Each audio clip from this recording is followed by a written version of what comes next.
The words V'zel Mashakris Bris de Noach.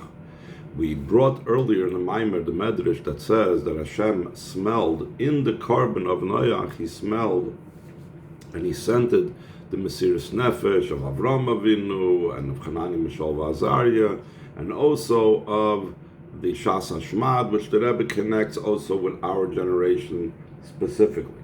And all of these Mesiras Nefesh throughout all the generations are what caused Hashem to agree not to to promise and to make a bris not to destroy the worlds anymore. And we asked, since the Krisis bris with Noach was only for the Chetzonius Ha'ilumas, not like the Krisis bris of Avraham Avinu, which was on Torah Mitzvahs, and not like the Krisis bris with Moshe Rabbeinu, which was for Tshuva, why was it insufficient just the pleasant smell of Noach's carbon? Why did we need to have this extra power of Mesiras Nefesh? So the Rebbe explained in the last page that really this Mesiras Nefesh is really, or this Krisis Bris is something that has to do with the most inner parts of the world. And it comes down all the way from Hashem's very essence, and the proof of this is that we actually use this pasuk about Hashem's remembering Noach, which even took place before the Krisis Bris, as something that is we used on Rosh Hashanah for drawing down Hashem's essence, and that drawing down of Hashem's essence also changes and makes a primary change also in the external parts of the world, so that it's not just for the ongoing continuation of the external part of the world, but that external part of the world should be in such a way, the existence of the world should be in such a way that it should correspond to the intention and purpose that the Eibishter had in the world. And the intention, like he says on the top of this page that we're learning right now, Kuf Mem Hey, was for the sake of the Yid.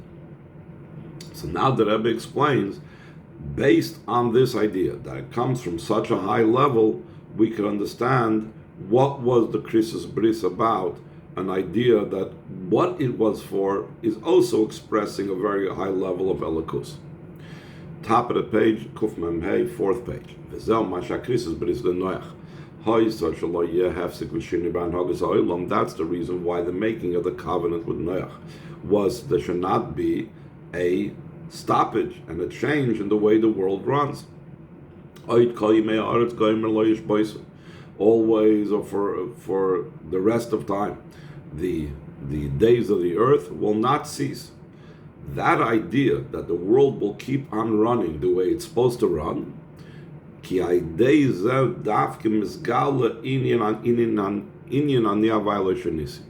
the constancy and the consistency of the world and the rules of nature running always, day after day, unchanging, that is actually an indication and a revelation of Hashem's unchangeability, His immutability. Like it's explained in many places, the advantage and the quality of the way Hashem runs the world in a natural manner over the miraculous. Everybody understands that miraculous, you see Hashem's greatness, but it's actually Chassidus brings down from the Barbanel, I think it is, that from both types of ways of acting and running the world, both the miraculous and the natural way, we could see Hashem's greatness. The miraculous is obvious. What do we see, and where is Hashem's power revealed in the natural running of the world? So the Rebbe goes on after the brackets, Mekiv and Shan Hagas Ateva. Since the way nature runs isn't a way that it doesn't cease, there is no change whatsoever. Therefore, Dafka in nature becomes revealed the idea that I am unchanged, that Hashem is completely unchanged. The Inyan Loisha Nisi, the idea of the unchanging aspect of Hashem, whom it's sad, it's because of the power of the infinite. It's beyond boundary and change, and therefore it manifests in the world that everything in the world does not, let's say, weaken that it keeps on running. The sun keeps on going up in the east and setting in the west, etc., etc., without any weakening whatsoever, because it's an expression and a manifestation and a sign for us of Hashem's infinite power, and not just any infinite power. It's indicative of Hashem's essence that's beyond any light and any revelation. That in the level of Hashem's essence is the true idea of Hashem's immutability, and that manifests itself in what the Eibishter made this krisis bris for. He made a krisis bris. He made this covenant on something that is a matter of unchanging, that the world will not change, will always keep on running the way it's supposed to run. Since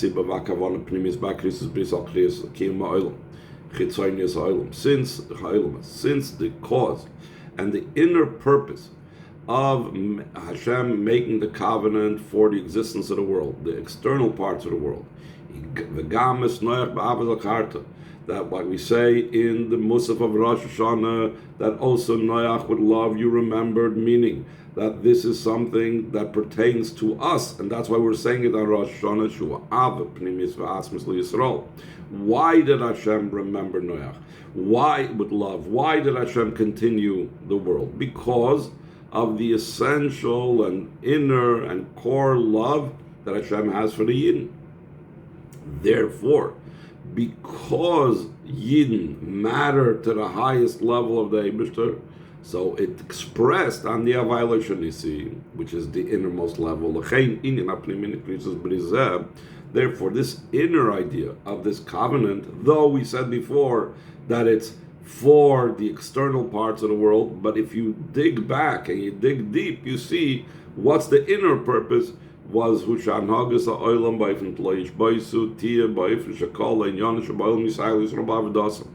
That the world running in a way that doesn't cease will be in such a manner that all aspects of the world should assist Yidden in their service. That's the way Hashem set up the world, and that's why Hashem made the Loyish Baisu. That should not cease, because this will help and this will assist the Yidden in what they have to do. And this way of running the world should call in Yisrael, that all matters of the world shall assist the world. Will assist the Yidden.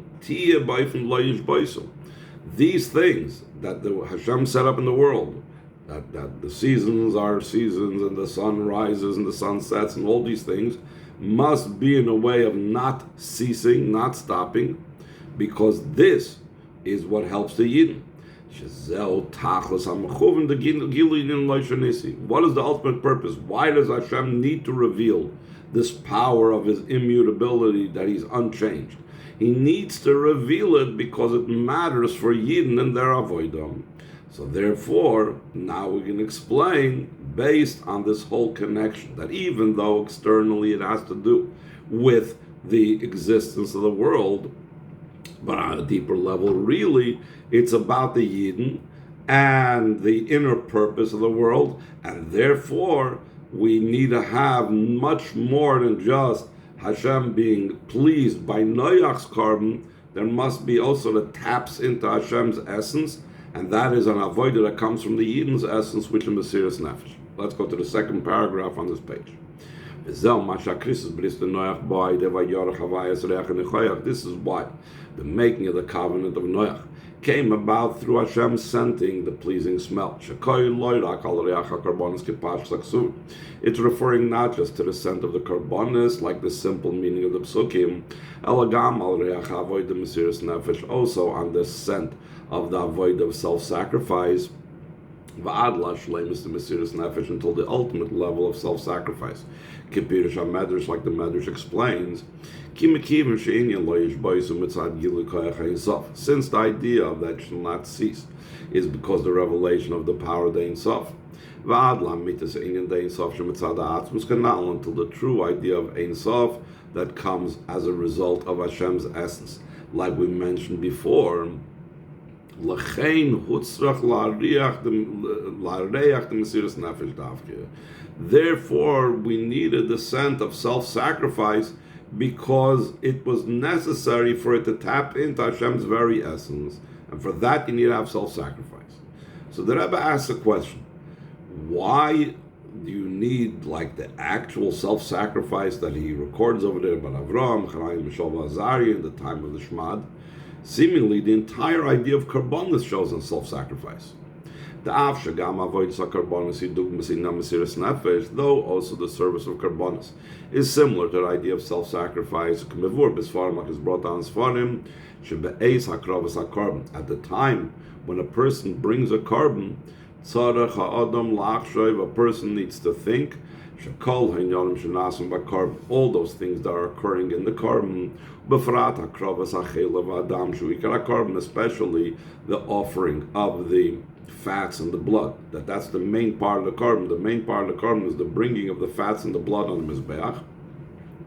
A person needs to imagine that what's occurring to this carbon should have been done with him because of whatever he might have done wrong that caused him to bring this carbon.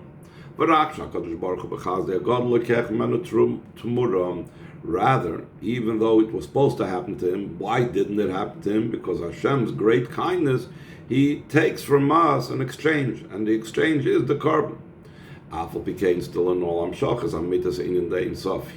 So therefore, what do we see from this? That already karbonos is an idea of mesiras nefesh. So why do we need to have the additional mesiras nefesh of Avram, Hanan, Mishal, Azariah, and Shnas Hashmad? Still in all, the true idea of drawing down, the true level of drawing down of the Ein Sof, it's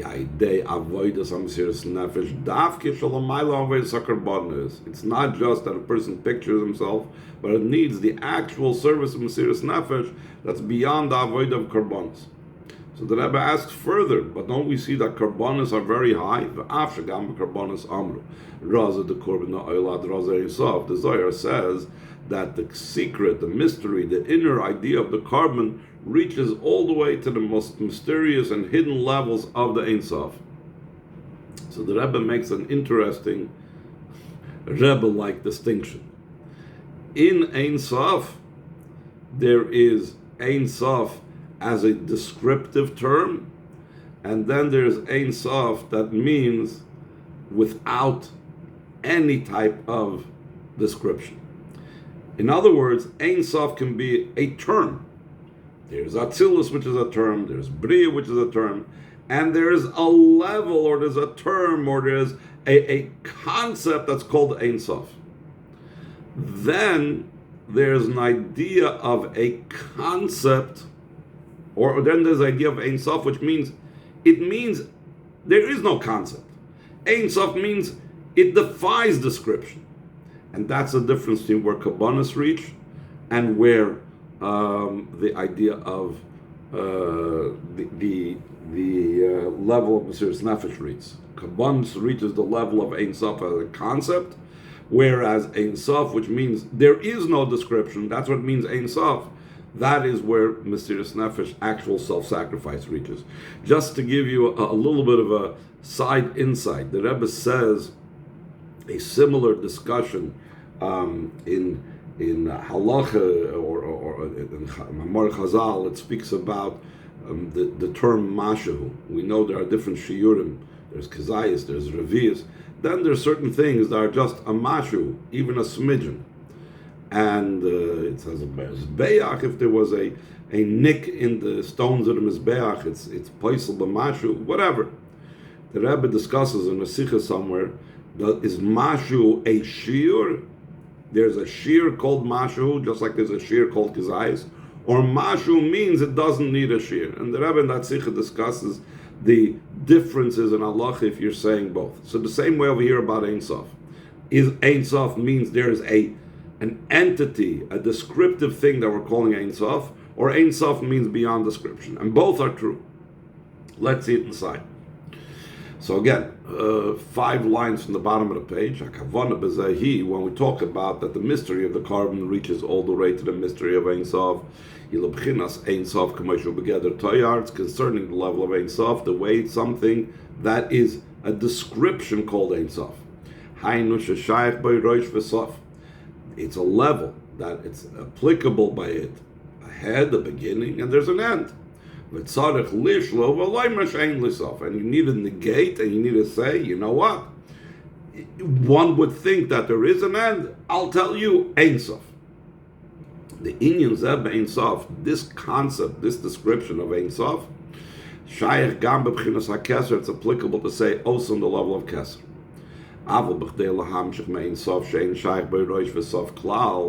But to draw down from the Ein Sof, that the whole entire concept of a head and an end doesn't even apply, and that's why we're saying it's Ein Sof. Especially for Hashem's essence, that is the true idea of the Ein Sof. The canal, like we said before, the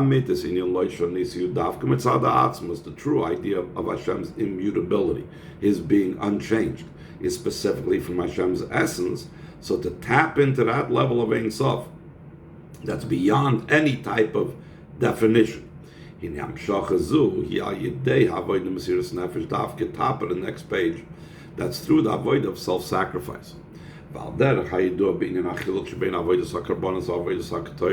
Similar to what is known concerning the difference between the avoid of karbonis and the avoid of the incense offering.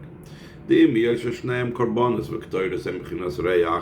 level of karbonis, the animal karbonis or the meal offering, whichever it is, are an idea of a scent, like it says reach nichoyach l'Hashem. By a carbon it says also it's a reach nichoyach, it's a pleasing scent.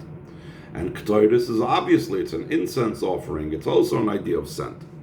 Mikol makom hareach the Ktoiris magia l'mayla yosem mereach hakarbonis. It says that the scent of the Ktoiris reaches even higher than the level of the scent of karbonis. It's a higher level of scent.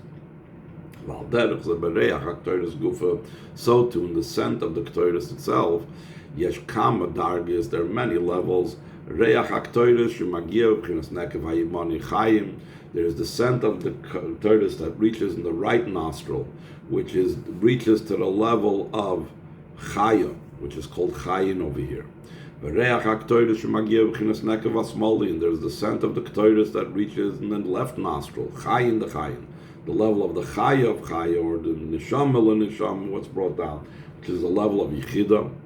So we see that there's these differences in the scent as well. So just like there's the differences of the scent, in so too it's in the idea of the reach of the service of self-sacrifice, that it's higher even than the scent of the Ktoiris. It's even higher than the most highest level of the Ktoiris that we said, the left nostril reaches even higher, etc., etc. The Mesiras Nefesh is even higher than that.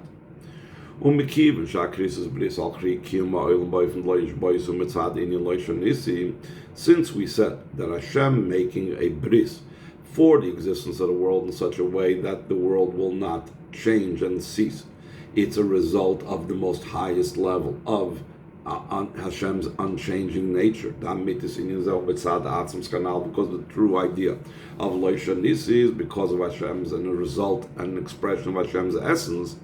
Therefore, the Medrash says that when Hashem scented the pleasing scent of the carbon of Noach,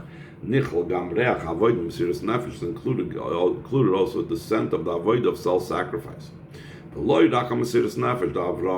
Avinu, the Chanani Mishal Vazaria, not only the self-sacrifice of Avraham Avinu and of Chanani Mishal Vazaria, Elagama Mesiras Nefesh the Dora Dikus of the Mashiach, he also scented in, and he also smelled in the scent of the Karbonis of Noach, also the self-sacrifice of the generation of the heels of Mashiach, Doidish al Shmad, what the Medrash calls the generation of destruction. That the generation of destruction do not take in consideration all the concealments and coverings, all the obstacles, all the things that stand in our way, etc. They're standing strong on their place, on their post, if you will, in a way of everlasting way that they are not changing. From the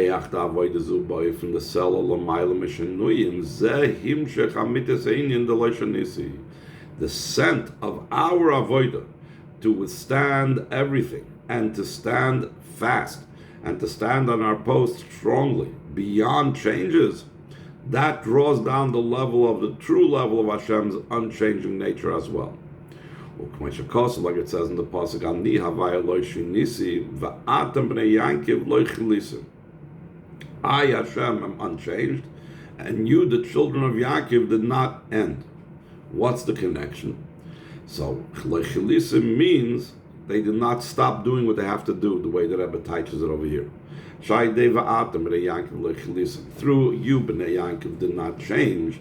The Gam Bnei Yisrael in Bedargas of Matz of the Yaakov Yud Ekev, even when the Yid are in such a state and situation of Yaakov, of the Yud coming down into the heel, like that it's meaning. We're not in the level of Yisrael. We're in the lowest level of Avodah, serving the Eibishter with the legs, with the feet. Still and all, despite that being a level of Yaakov, not Yisrael, they're standing fast in their service. In the way of being everlasting in their service. That you did not stop, did not end. Beyond changes. That the generations that are searching out for the Eivishter, even Yaakov, is everlasting. The Gamsha Doir.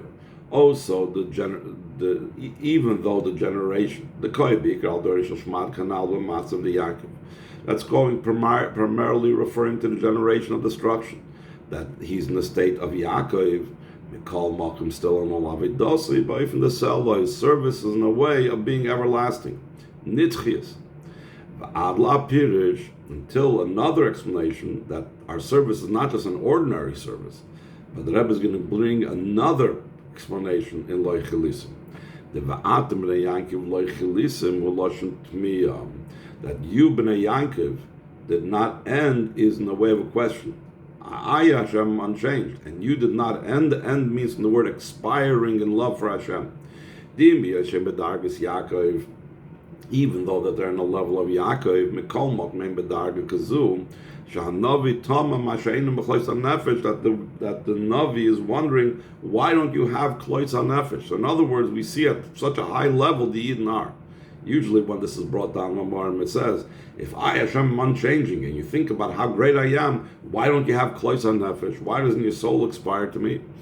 But the Rebbe over here is using a positive. Even though you're at Yaakov, you're on such a level where the Navi doesn't understand why you don't have Klois HaNefesh, meaning that they're on such a high level that they're applicable to the level of Klois HaNefesh. So when we have such a unchanging connection with Hashem and standing fast despite all the obstacles and so on, through that is drawn down and becomes revealed the idea of I am Hashem, that's unchanged as well. And second paragraph on page 5. This whole avodah that we just now described is connected with the month of Tishrei. Like it's explained in many places. Concerning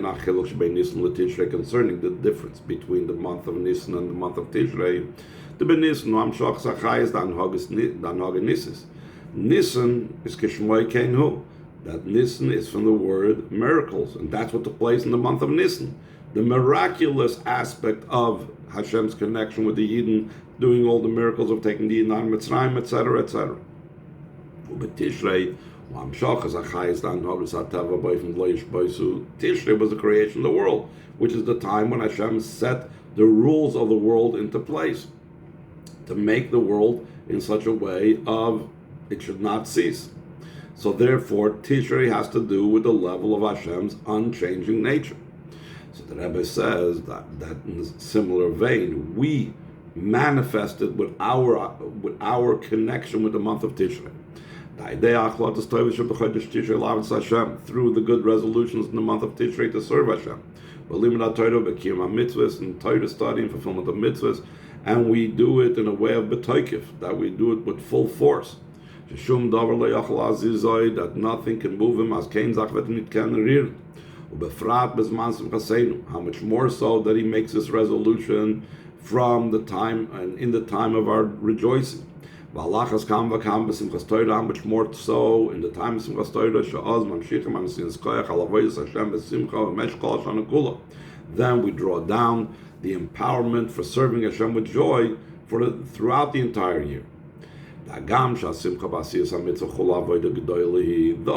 rejoicing in fulfilling a mitzvah, the Rambam states it's a great avodah, meaning, what is the meaning of that statement, the Rambam? One needs great avodah and toil for this. Still in all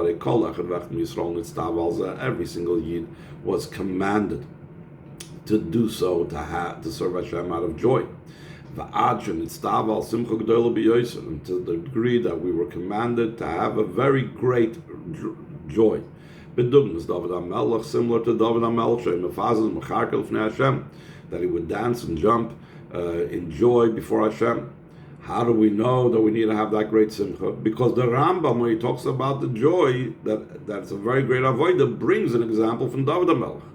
Masha Rambam, maybe on Hagazu, top of the next page, Shal David HaMelech, that the Rambam brings this way of acting of David HaMelech, Mefazes and Mecharka, that he was dancing and jumping, being in Asimcha, Shnetzav, Kol Echad V'Echad Yisrael, concerning the joy that every single Yid was commanded.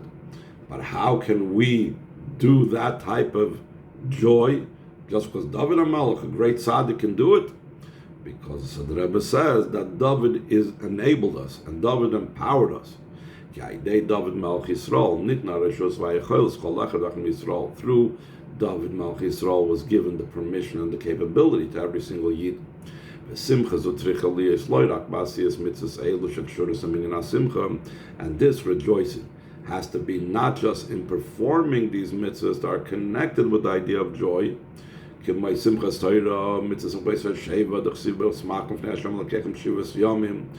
doesn't just mean that the joy is limited to those mitzvahs that we're commanded to do with joy. Simchas Torah we're commanded to do with joy. Simchas Beis HaSheva is you shall rejoice before Hashem. And the truth is, the rejoicing before Hashem is not just talking about the Simcha of Beis HaSheva, but also it's Shekoi Gamal Simchas Lulav Kedisa B'Yerushalmi. It's also referring to the joy of fulfilling the mitzvah of the Dal Minim, of the Lulav and Esrog and so on. Like Yerushalmi said. So the Rebbe says it's not just limited to those mitzvahs, Elagam Ba'asiyas Kol Mitzvah, but rather in the performance of all mitzvahs, there has to be the level of joy. Like the conclusion of the Rambam over there, Sham that Simcha Chulu Ba'asiyas HaMitzvah, Mitzvah Stam, that the Rambam says about the Simcha has to do in fulfillment of a mitzvah. An ordinary mitzvah. He doesn't say the mitzvah of Simchas Beis HaSheva, and in a way he brings the example of David HaMelech that would jump and dance. Through the power of the service of the Eibishter, the commitment, the strength in the service of the Eibishter throughout the entire year. Especially when the avodah is in a revealed joy, that he doesn't become affected by all the concealments and coverings, and all the concealments do not move him from his place. He serves Hashem in a power and a revealed joy. In the cell in a way that's everlasting, meaning beyond changes. By the person down here's commitment being in a way that's unchanged. By a person down here's commitment being unchanged. He draws down us from above, the unchanging aspect of Hashem. That becomes revealed in this. That the existence and the way, the running of the world is in a way that does not cease. That the inner intention by this is the nature of the very world itself. The different seasons will not cease. Has to be there. Yisrael will assist the Yidden in their avodah.